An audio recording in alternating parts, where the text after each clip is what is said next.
Di Thailand. Ha? Jalan lah. Jangan sayang dekat family kata dekat sini mana pakai suit. Salah je kan. Orang yang bekerja pun Melayu.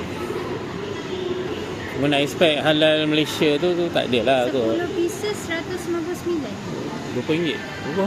10 pieces tu RM20 kan? Oh.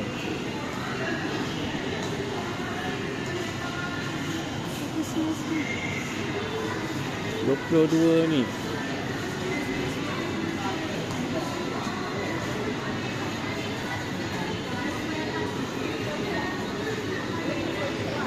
Ha? RM6.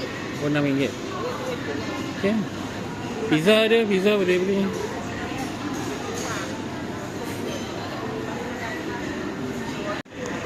Start buying in Thailand. Kecil.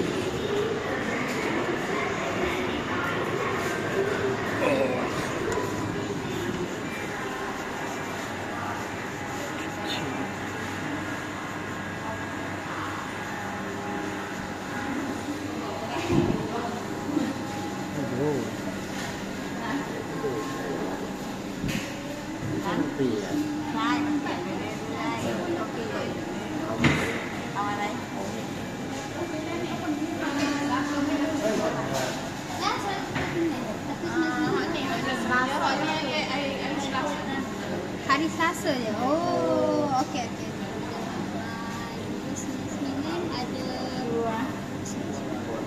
Ada berapa tu? Yang 299 tu? Yang besar 5.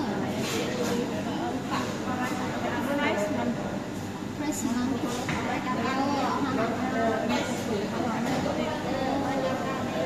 Besar 5, yang kecil 4.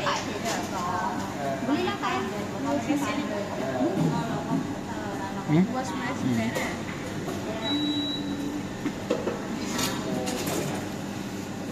Oh, 299. Yang ni hari Selasa je.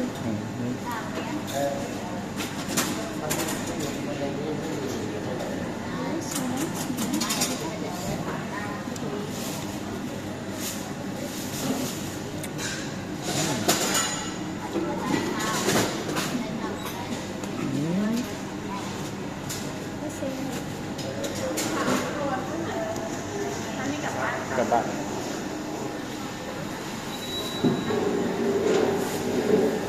Lah kopi kau tinggal tak? Kat ni. Kat Kak Zira kan? Mana Kak Zira? Sana.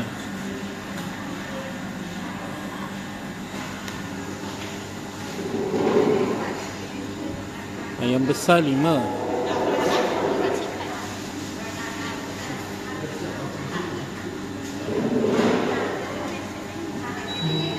Betul tak?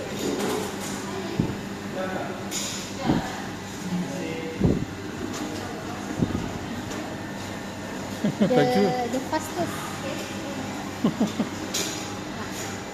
Biasa macam kena sidai tu kan, 5 minit, 2 minit. Yang kemarin kawan beli Hmm. Bang sempat ambil Abia lagi kat Ha. Kapak. Aku ada order pizza tau. Sekejap. Ya, kau. Oh, dah order dah? Dah. Katalah 15 minit. Okey lah. Kita duduk dalam ni dah nak. Hmm? Barang. Boleh tak? Boleh lah Kak Zira. Kita dah order kan.